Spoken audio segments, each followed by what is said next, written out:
The wrestling world is in shock today. Early reviews of Moon Knight are in. And have we discovered who the most popular superhero is? We'll talk about all that on this week's episode.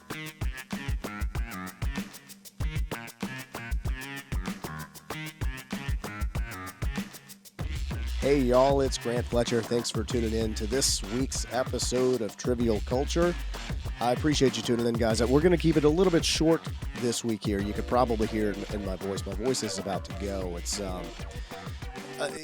this time of year, I live in Southeast Louisiana. This time of year, or whenever the seasons are beginning to change, the weather gets a little wacky, and then everybody spends a good month or two just constantly sick. And so getting over something myself, my voice is still recovering. And with everything I do, hosting live trivia games, this show, podcasting, and then just general, day-to-day interactions, I haven't really been able to rest my voice too much. And so I sound like this. And believe it or not, this is actually better than what I've sounded like before. I've been drinking my tea and my coffee and taking lozenges and just trying to keep hydrated. But, it's a slow process. So we're going to keep it a little bit short. Don't forget, guys, I've got the Alabama Comic-Con coming up on June 4th and June 5th. I'll be emceeing there. It's going to be one part Alabama Comic-Con, one part Kimetsu-Con, meaning that we will have Comic-Con guests and guests that are cast members from the anime Demon Slayer. I'm very excited about that. We haven't looked at it. We didn't look at the guest list last week, but there are some new guests to announce here. Excuse me, if we can take a look. I don't know if we looked at Billy D. Williams last week, but he was announced recently. Matthew Lewis, star of the Harry Potter franchise, or a star of the Harry Potter franchise, has been added to the mix. So a lot of people are excited about that one. Of course, all the other names that we've seen here before. And Mickie James also announced last week as well. So we have 3 former WWE Women's Champions on the guest list there at the Alabama Comic-Con. Of course, we have Bryce Papenbrook there, Johnny Young Bosch, Zach Aguilar. It's going to be an amazing show. Just go to alabamacomiccon.com to get your tickets. Or you can look up the Alabama Comic-Con on either Instagram or Facebook there to find out more information. Now, as I said last week, if you're in the area, you're coming to the con, and you have a copy of my book, it's Trivial 1000 Trivia Questions, be sure you bring that to the show, because I want to sign your copy, and I want to take a picture with you, and I want to meet you. I want you guys to bring that book. So if you have it, be sure you have it. If you're coming to the convention and you want to get a copy of it, you can get a copy on Amazon. You can look on Goodreads. You can order it from your local bookstore. It's Trivial 1000 Trivia Questions. I would greatly appreciate it. It's just a good time for everybody. That said, let's go ahead and kick off the show on unfortunately, a down note. So I've learned just a little while before I started recording this Monday for release on Wednesday, that Scott Hall has passed away, WWE Hall of Famer, founder of the NWO, so many accolades. The news went around today, or actually yesterday, that he was on life support. Evidently, he had some hip surgery last week, and there were some complications there, and he ended up suffering 3 heart attacks in a single day. It was put on life support and was taken off today. So excuse me, they left him on so that his loved ones could come see him, and then took him off. And he stayed on there stayed alive, off of the support for quite a while. So it's very sad when anybody dies, and someone who's that impactful and has had, excuse me, has just had such a crazy impact on their industry. There's not a lot that I could say that hasn't been already said better by someone else in the wrestling world or in the wrestling business. But I want to know, what is your favorite Scott Hall match, or Scott Hall promo, or Scott Hall moment, something like that? I want you to go ahead and leave me a comment below, or you can call and leave me a voicemail, 225-317-9062. That's 225-317-9062. You can leave me a voicemail on that line, and then most likely I could play that audio in next week's show so that we could talk about that. So I would greatly appreciate that. I want to let you know. Now, Another bit of wrestling news that came out last week again, and this is not typically a thing that I talk about too much in current news unless I'm just analyzing a move or something like that. I mean, if you've seen the previous episodes, you know my style is less to report and more about just to kind of analyze and break down what happened. But it's a big thing that happened in the wrestling world, and that was last Friday night's SmackDown episode. Big E, former WWE champion Big E, broke his neck. Which was a shocker. That's a big, big bummer. He posted a video that night on Twitter saying that he, had a broken neck, but was feeling mostly okay, seemed to be in pretty good spirits. And then the next day he offered an update here. I want to go ahead and play that update just so that we can kind of take a look at it and comment on it as well. Let me go ahead and put it on these cans here so we can play the video. All right, let's take a look here. So I got some really good news, all things considered. The C1 and C6 are indeed fractured. Not displacement, though, which is a very good thing. And I don't have any damage to my spinal cord, no ligament damage, and no surgery, which I'm very thankful for. And a pro tip, if you're going to break your neck, do it in Birmingham. They've been great. Everyone here at UAB has been great. But for real, it's meant a ton to me that so many of you have been so kind and reached out, stopped in to see me, texted me. I know I feel like I sound like a broken record, but I am very grateful. And I'm going to be all right. It's a blessing. All right, so I mean, he seems like he's in pretty good spirits there. It really does suck that he broke his neck. I'm sure nobody wants to break their neck, right? But I would guess, I mean, no damage to the spinal cord, like he said, no surgery needed. It seems like he's going to be coming back. And I just hope that he's healthy whenever he does. So, he's one of my current favorites of guys that are active today, and I think, wish him a speedy recovery. And I mean, tell me what you think of Big E and his situation, how you think he comes back, when you think he comes back.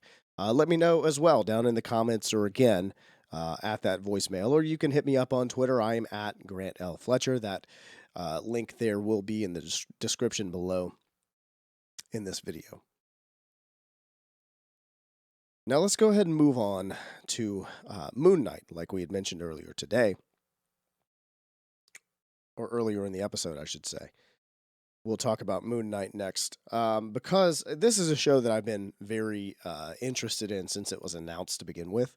Moon Knight is one of my favorite characters. I think it's just very interesting. There's a lot of layers to that character. There's just this level of brutality that you don't see in a lot of other characters. And there's just the imagery. He looks cool, and he's always juxtaposed against, he's a white figure juxtaposed against a black background usually. It's just visually striking. It's a place where most superheroes don't go. They don't go there with most superheroes. So the shows look great. The trailers have looked awesome. And so it was very much a relief to me whenever these reviews came out today. I want to take a look at some of what has been reported today. Sorry, was that today? Yeah, early. Well, today as of recording. This is Monday. I'm recording for release on Wednesday. This coming from comicbook.com. Adam Barnhart put this together. The first Moon Knight reactions appear online in this quote-unquote best Marvel Studio project ever. Few select members of the media got a super early look at Oscar Isaac's Moon Knight series. Very cool, very lucky. The vast majority of early reviews call the series Marvel's most different project yet, with a substantial chunk of earlier reviewers saying it's completely removed from the Marvel Cinematic Universe throughout its first 4 episodes. Very interesting that he's kind of standing alone, yet still taking part in the same world, same multiverse, same universe, if you will. So we have here at University Films reporting Moon Knight is fantastic and Oscar Isaac is exceptional as the tormented Mark Spector. I like how they used the adjective tormented there in their review. Excuse me, this is the Marvel show everyone is going to be talking about. Completely bonkers that leads with a haunting adventure. Interesting. Marvel knocked it out of the park. We have David Opie, who's saying, watch the first 4 episodes of Moon Knight, and I'm as divided by this show as Mark himself. Interesting. Also interesting that they're saying Mark is divided, right? Because I mean that's what we're kind of expecting from the trailers, and it looks like an interesting story. When it works, it's wildly original MCU entry with flashes of greatness, but some of the sillier aspects detached from the horror. That's very interesting. I guess I don't know. There's a whole nod towards Werewolf by Night, so maybe some horror elements in there, but I guess maybe the silliness is trying to keep them from going all the way down the horror path, is what I would guess. But I'd love to hear your thoughts on that. Um, and it says diehard comic fans might not enjoy it as much as newcomers. I think that that's interesting because you could probably say that about a lot about the MCU in general. Because really, I mean, they're taking these characters and their origins and they're just making them fit into this universe, into this world that they've created. I mean, you could probably say that, to a degree about just about every character in the MCU. But they've done it mostly in a way that I think fans approve of. I mean, there's so many people that are just fans of the MCU in general and not fans of the comics anymore. There's a lot of people who just like the movies and the TV shows, and they don't even bother with the source material, and that's fine. You can do that. Let's see. Disney Plus News reporting watch the first 4 episodes of Moon Knight, and it's unlike anything we've seen in the MCU. That's promising. Oscar Isaac is fantastic. Can't wait to watch the rest of the series. This isn't your typical superhero origin. I think all of us were really looking forward to that as well, not being the typical origin, because that's the way it's portrayed in the trailer. So it's good to know that they're not selling us something that isn't actually there, right? Thomas Story, I've watched the first 4 episodes of Moon Knight. It's unlike anything we've seen from the MCU. Again, someone else saying that it's not like anything else we've seen in the MCU. I think that's very promising. A psychological thriller, which that piques my interest right there, with a touch of Indiana Jones, which that's super cool because the imagery does kind of look a little Indiana Jonesy from time to time. So I like that someone else is picking up on that because it looks like it's a lot of fun. Kept me on the edge of my seat the whole time. Now, Tom Power saying, full thoughts to come in my Moon Knight review, but I'll say this: it's unlike anything you've seen from Marvel before. So I think it's very promising that there are several people reviewing the first 4 episodes and saying this isn't like anything we've seen before in the MCU. We're getting something very new, a whole new flavor here too. And I just want to go back to this picture here, this still. I don't know if this has been out there. This particular still has been out there or not, but I just want to look at it. It's pretty cool. Like I said, just the whole white clad figure juxtaposed on the black background. He really stands out. The suit's cool. I think they nailed the suit. The suit looks awesome. So I can't wait to see the rest of it to see how it turns out. But let me know what you're thinking of. Are you excited for Moon Knight? Do you think it's going to be great? Do you think it's going to be just kind of so? Do you just not care? I want to know. I want to hear your comments on that down below. Just let me know. Also, speaking of hearing your comments, guys, make sure you're subscribed to the channel. Because I'm about to lob up a trivia question for you here. If you subscribe to the channel and then you leave the correct answer in the comments down below, you could win this It's Trivial button. I'll also write you out a card there too and send that to you as well. Yeah, this is just a fun way to say thank you, a little fun way to include everybody.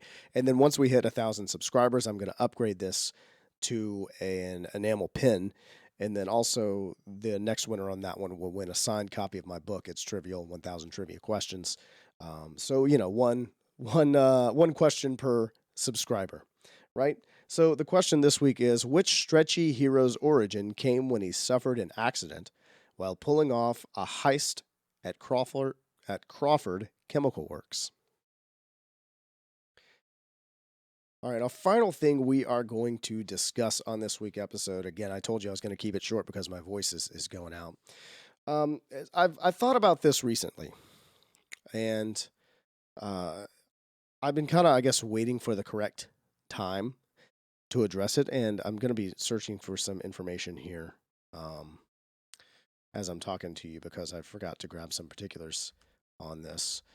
But basically, I thought to myself recently is who is the most popular superhero in the world, regardless of how I feel about them. Who's the most popular superhero in the world? And I went ahead and I put up a poll on Twitter, and just to kind of see. I mean, again, I only have about 1,000 followers on Twitter, so it's not like everybody's going to be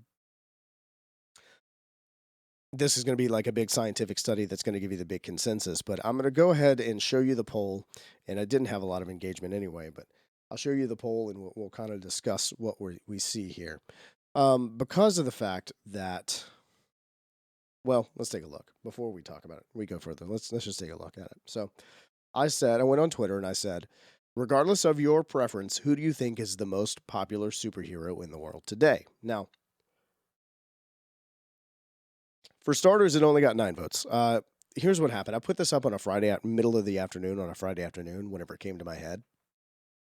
And I really shouldn't have done that. And I knew better than to do that, but I did it anyway. I should have just waited until this morning to put it up, and it would have gotten more engagement. That's typically how the internet works, the social media works. You don't get a lot of engagement on a middle of the afternoon on a Friday afternoon. That's Monday morning. Monday morning is the time to strike, just so you know. But regardless, it is what it is. But this is what I was thinking here too. I put up Superman there just to just to have him in there. But I knew the answer wasn't going to be Superman. And then, of course, we had Batman and Spider-Man were the two big ones to choose between. And I wanted people to, fill in other takes because I wanted to hear some different opinions. If someone else had an opinion with some evidence or some kind of thought that they could back it up with. But really, I mean, I would think Spider-Man is the most popular hero, and this is the way it shook out again, between only 9 votes, but still. But I mean, here's why. Okay, look, if you're asking me my preference again, my favorite superhero, just so you know, is Wolverine. Always has been since I was, not always has been, but since I was little, it's Wolverine. Ever since the X-Men animated series. And if you told me, I love Spider-Man, but if you told me, you said, okay, look, we're going to put you on a remote island for a year, and we're going to give you a stack of comic books to read, trade paperbacks or whatever. But you have to choose. You have to choose between Batman or Spider-Man. I'm probably going to choose Batman, to be honest with you. But I mean, Spider-Man is a character that is, Batman too is beloved by kids, but I think there's more of that. Kids see themselves in Spider-Man a little bit more. He's that younger hero, which whenever I was a kid, I think watching the old Adam West Batman show, I identified more with Robin because I didn't think I could be Batman, right? I was a kid, but I thought, well, I could be Robin. He's a kid. So I could see where kids like Spider-Man the most, but here's the big thing that got me thinking this. Morbius is coming out in just a couple weeks on April 1st. Go back a little bit, Spider-Man No Way Home. Go back just before that, Venom 2, Venom Let There Be Carnage. 3 Spider-Man movies released in cinemas within 6 months of one another. That's insane. That is insane. 3 major motion pictures, 3 big studio projects released all within 6 months of each other, all coming from the pages of Spider-Man comic books. Did you ever think, if you're as old as me, I'll be 35 this year. If you're as old as me, did you ever think that you would see one character get that much love on screen within a decade, let alone within half a year? Now, granted, Batman, we've got the Batman that just came out. We've got later in the year, we've got The Flash coming out in November, which, Michael Keaton will be a part of. And then as Batman, and then we have the Batgirl movie coming out, which we've talked about, extensively here, that Batman will be in that as well. Again, the Michael Keaton Batman as well. So, within a calendar year, 3 Batman movies too, which is absurd. So, all of what I'm saying is that this could change day to day, but I think if you look at over the decades, what properties have come out, action figure sales, kids costume sales, movies, et cetera, et cetera. I mean, we got 3 with Toby, right? Technically 4, but let's say 3 with Toby, 2 with Andrew, 3 with Holland. So 5 big Spider-Man movies, plus 2 Venom movies, and now a Morbius movie. 8 Spider-Man movies since 2002. That's a pretty big deal. I think that's a pretty big deal.